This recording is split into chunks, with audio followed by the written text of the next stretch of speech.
नमस्कार मित्रों, मैं हूँ अनअपोलोजेटिक हिंदू। आज हम एक विशेष और गहरे विषय के ऊपर चर्चा करने जा रहे हैं। क्या आप जानते हैं कि भगवान बुद्ध को भी भगवान विष्णु के अवतार के रूप में माना गया है? यह मान्यता केवल आधुनिक समय की नहीं, बल्कि प्राचीन ग्रंथों और पुराणों में भी इसका विवरण मिलता है। हमारे शास्त्रों में बुद्ध अवतार को समझने के लिए अलग-अलग संदर्भ और नामों का उपयोग की हुआ है। इस वीडियो में हम इन्हीं पुराणों और तांत्रिक ग्रंथों के उल्लेख से बुद्ध अवतार की कहानी एवं धार्मिक सिद्धांतों की गहराइयों की चर्चा करेंगे। भाग दो कि अच्छा, इस चीज को हम जो पूरे बुद्ध अवतार के ऊपर है, हम इसके ऊपर 3 वीडियोस बनाएंगे। पहली वीडियो होगी कि हिंदू ग्रंथों में गौतम बुद्ध को अवतार के रूप में स्थापित करना। दूसरी वीडियो होगी जो अन्य मत हैं उनका खंडन करना। तीसरी वीडियो होगी बौद्ध ग्रंथों से ही उनको विष्णु जी का अवतार बताना। अच्छा, तो शुरू करने से पहले एक थोड़ा बेसिक इंट्रोडक्शन मैं दे देता हूँ। पुराणों में बुद्ध शब्द 3 महत्वपूर्ण व्यक्तित्वों के लिए प्रयुक्त हुआ है। पहला जिन्हें हम गौतम बुद्ध के रूप में जानते हैं, दूसरा माया मोह बुद्ध और तीसरा महामोह बुद्ध। इन तीनों का महत्व और उद्देश्य अलग-अलग संदर्भों में बताया गया है। पहला, गौतम बुद्ध।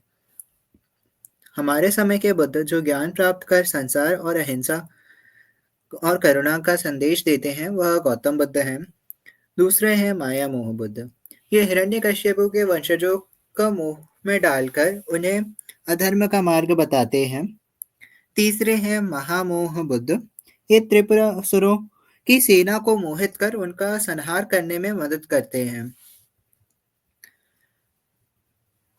हमारे प्राचीन ग्रंथों में बुद्ध के विस्तार से उल्लेख मिलता है। जैसे जैसे भागवत पुराण, अग्नि पुराण, स्कंद पुराण, विष्णु धर्म पुराण, नीलमत पुराण, विष्णु धर्मोत्तर पुराण, तो ऐसे कई ग्रंथ हैं। सभी ग्रंथों पे चर्चा नहीं हो सकती।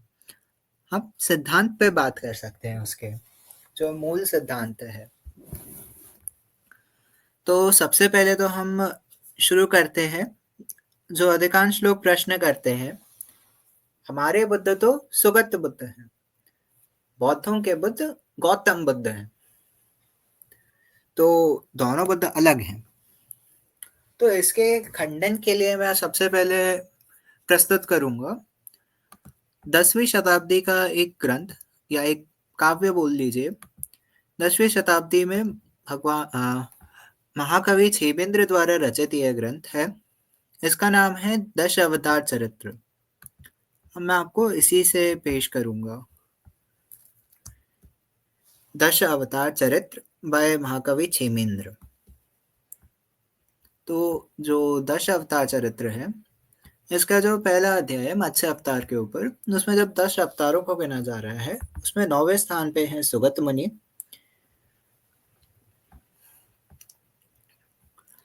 और 10वें पे तो कल्कि है। ठीक है, तो इसमें अगर आप देखें तो इसके जो सिद्धांत से तो सुगत मुनि 9वें अवतार हैं। अब कुछ आपका कहना है कि वो तो अलग ही कोई अवतार हैं गौतम बुद्ध से, तो उस चीज के अगर खंडन करना है तो ये देखिए, ये है आपका नौवा अध्याय बुद्ध अवतार के ऊपर। तो इसमें आप देख सकते हैं कि जो बुद्ध अवतार है वह शाक्य कुल में है, वह शुद्धोदन का पुत्र है, चित्र है, वह माया देवी का पुत्र है।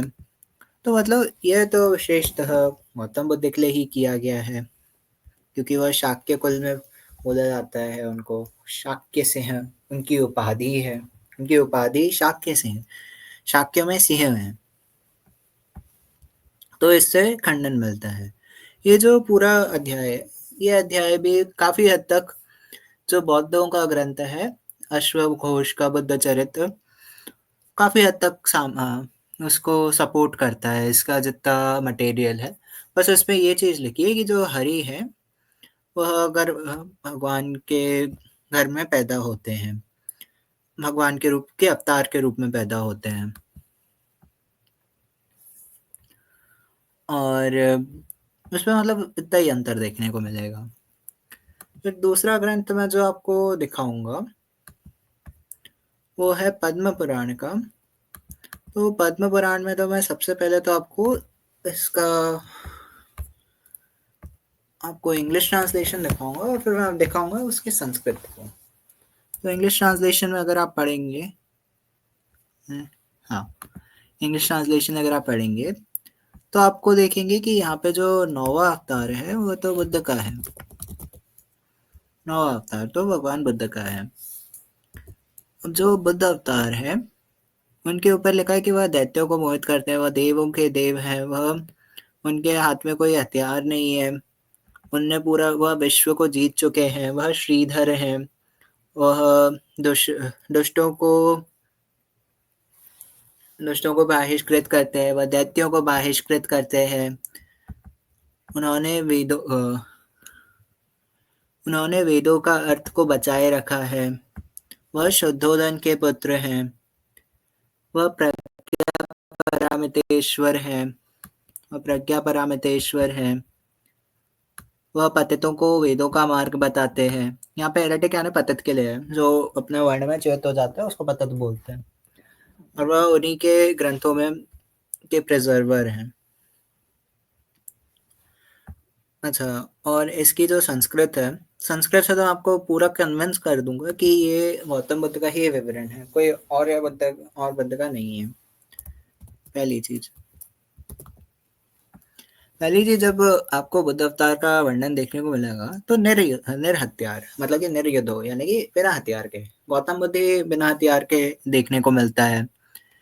फिर दूसरी चीज आप देखो कि लिखा है कि वह शौद्धोधनी है। शौद्धोधनी गौतम बुद्ध का पर्यायवाची शब्द है। उनका सिद्धांत शून्य का है। फिर उसके बाद लिखा है कि वह प्रज्ञा परामितेश्वर हैं। प्रज्ञा परामितेश्वर यानी कि प्रज्ञा परामिता जो बुद्ध है उनकी शक्ति को बोलते हैं। बौद्धों के जो महायान और वज्रयान है उसमें प्रज्ञा परामिता शक्ति के लिए प्रयोग में किया जाता है। तो उनकी देवी होती है प्रज्ञा परामिता, तो उनके ईश्वर हैं, बुद्ध हैं। मतलब इससे काफी हद तक सैद्धांतिक तौर पे आपको मानना पड़ेगा कि वह गौतम बुद्ध ही है और कोई चेरी पिकिंग नहीं की गई है। देखिए मैं इस शब्द का शौद्धोधनी तष्ट दृष्टि, अब आप देखिए शौद्धोधनी तष्ट दृष्टि। अब मैं इसमें जो पहला शब्द है शौद्धोधनी, इसको कॉपी पेस्ट करता हूँ डिक्शनरी में। शौद्धोधनी,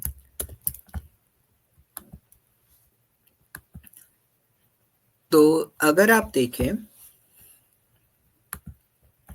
तो इसमें तो साफ आ रहा है अमरकोश में कि जो शौद्धोधनी है वह तो शाक्य से है, शाक्य मुनि गौतम बुद्ध के लिए है और वह माया देवी के पुत्र हैं। और दूसरी जो डिक्शनरी है उसमें भी वही आया है। तो इससे भी स्पष्ट होता है कि वह भगवान गौतम बुद्ध के लिए ही है। ये देख सकते हैं गौतम बुद्ध सन और शुद्धोधन, ठीक है, इससे भी क्लियर होता है। अब इसके बाद हम चलेंगे कि एक नीलमत पुराण करके एक ग्रंथ है। अब ये ग्रंथ कश्मीर के स्थल पुराण है। अब इसमें भी अगर आप देखें तो इसके जो श्लोक है इसमें भी लिखा है कि जो बुद्ध अवतार होएगा विष्णु जी का वह वैशाख मास में होएगा। और वैशाख पूर्णिमा भी तो आपकी होती है, वैशाख पूर्णिमा पे ही तो गौतम बुद्ध का जन्म होता है। फिर उसके बाद आगे देखेंगे तो ये कौन से कलयुग में, 28th कलयुग में है। और उसके बाद देखेंगे कि आपको बुद्ध अवतार की पूजा कैसे करनी है, उसका विवरण आपको इस कथा में मिल जाएगा, मतलब कि कैसे करते हैं बुद्ध पूर्णिमा को सेलिब्रेट कश्मीर के ग्रंथ में। फिर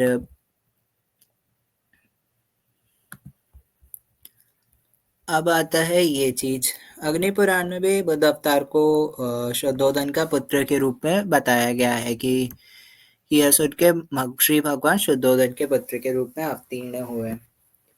अब इसके ऊपर आक्षेपकर्ता दो आक्षेप मुख्यतः लगाते हैं। पहला आक्षेप होता है कि यहाँ पे देव असुर संग्राम हो रहा है प्राचीन काल में और यहाँ पे लिखा है माया मोह। तो ये तो सत्युग वाले माया मोह का वर्णन है, ये गौतम बुद्ध का नहीं है। आक्षेप करता है इसको ऐसा लगाते हैं आक्षेप। तो इसका प्रत्युत्तर होता है कि प्राचीन काल में अपना जो टाइमलाइन है हिंदुओं का वो लीनियर थोड़े ना है, वो तो सर्कुलर है। तो वो पहले के समय, जैसे बुद्ध अवतार के एक कल्प में पहले के समय पे कथा हुई, वो वैसे बता रहे हैं। और वह अच्छा, और इसी में अगर आप देखें तो ये एक पॉइंट ऑफ व्यू रखा गया है कि जब जो व्यक्ति अग्निदेव से पूछ रहे हैं उसके पॉइंट ऑफ व्यू से पीछे या आगे क्या बात की जा रही है, ये उस चीज से, उस पॉइंट से पीछे या आगे की बात हो रही है। वो पिछले कल्प की भी बात हो सकती है, कोई जरूरी नहीं है कि वो इसी कल्प का हो।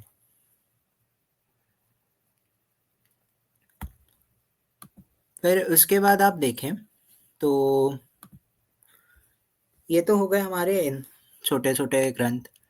मैं आपको एक थोड़ा अच्छा आपको कुछ दिखाता हूँ। जो मध्वाचार्य तीर्थ का, जो द्वैत संप्रदाय के संस्थापक के रूप में कई जगह पे माने जाते हैं, कुछ कुछ लोग उनको बोलते हैं कि उनने तो केवल वापस जागृत किया या फिर वो एक उसके उसमें। तो जो मध्वाचार्य तीर्थ है, आनंद तीर्थ, उनके ग्रंथ में भी जो बुद्ध अवतार का वर्णन है वह भी भगवान गौतम बुद्ध को ही उनने लिया है। बस अंतर इतना है कि उनने थोड़ा कहानी, थोड़ी उनके उसमें कथा थोड़ा सा भिन्न है। अब उसका कारण ये हो सकता है कि जैसे जैनियों के खुद की रामायण है, बौद्धों की खुद की है, तो थोड़ा बहुत आपको अंतर देखने को तो मिलता है। वो अंतर आपको मध्वाचार्य तीर्थ के उसमें मिल जाएगा। जैसे आपको शेयर कर देते हैं आपकी स्क्रीन के ऊपर।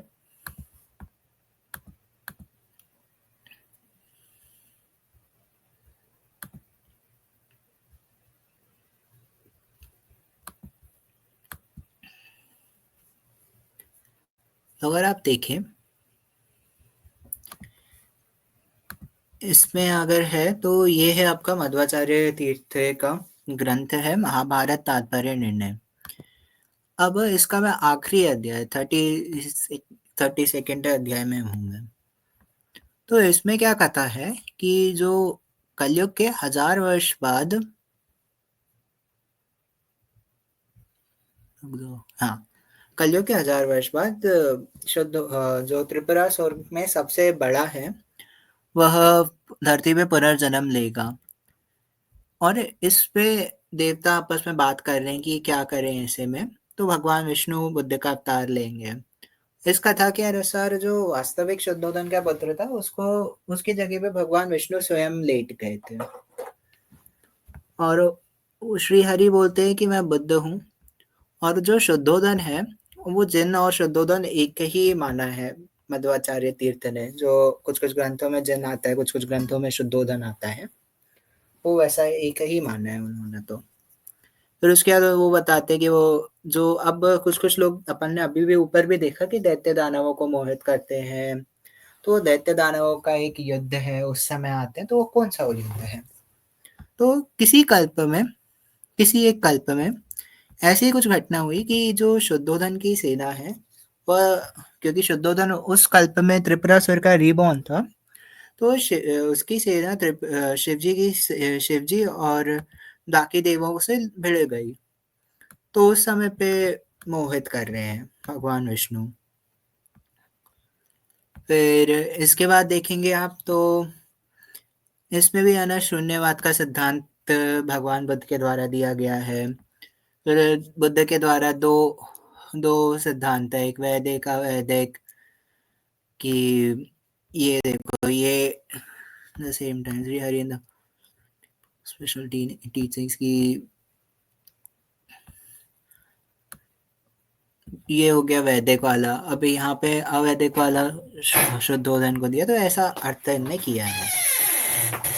तो इस हिसाब से मेरा जो वीडियो है वो समाप्ति पे आता है। और इसमें अगर एक चीज को मैं और बात कर सकता हूँ, जो है वो कुछ कुछ लोग ये बोलते हैं कि भागवत पुराण में लिखा है कि जो बुद्ध अवतार है वो तो कीकट में पैदा होते हैं।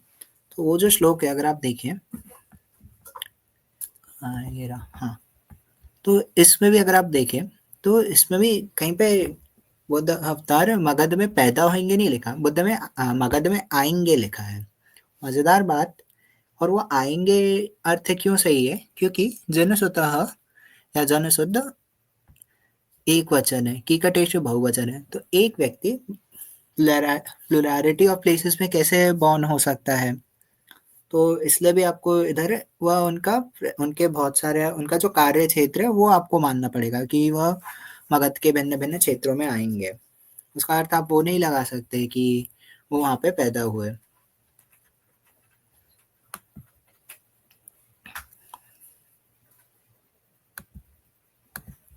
तो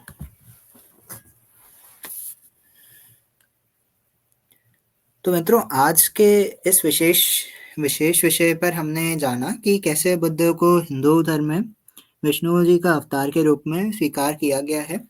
यह एक ऐसा दृष्टिकोण है जो हमारी सांस्कृतिक विविधता और धार्मिक एकता को प्रतीक है। इस वीडियो को लाइक करें, चैनल को सब्सक्राइब करें और इस विषय पर अपने विचारों को कमेंट में साझा करें। धन्यवाद।